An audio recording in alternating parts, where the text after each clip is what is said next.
চাঁদাবাজ ও অস্ত্রধারী দাগী আসামিদের বিরুদ্ধে ঢাকাসহ সারা দেশে সাঁড়াশি অভিযান পরিচালনা করা হবে বলে জানিয়েছেন স্বরাষ্ট্রমন্ত্রী সালাউদ্দিন আহমদ।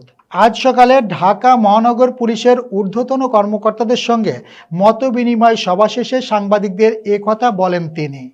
এ সময় সালাউদ্দিন আহমদ বলেন, ঢাকা থেকে শুরু হবে সারা দেশেই চাঁদাবাজ ও অস্ত্রধারী দাগী আসামিদের তালিকা করা হচ্ছে। নির্মোহ তালিকা করে অভিযান পরিচালনা করে তাদের আইনের আওতায় নিয়ে আসা হবে।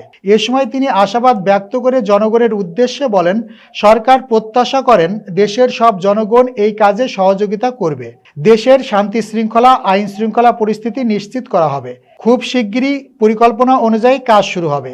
এছাড়াও তিনি বলেন, আইন শৃঙ্খলা বাহিনীর মূল উদ্দেশ্য ও বর্তমান সরকারের প্রধানতম অগ্রাধিকার হচ্ছে আইন শৃঙ্খলা পরিস্থিতি উন্নত করা, জনগণের স্বস্তি প্রদান করা এবং দেশে আইনের শাসন প্রতিষ্ঠা করা। সেজন্য পুলিশের ভূমিকা অগ্রগণ্য বলেও জানান স্বরাষ্ট্রমন্ত্রী।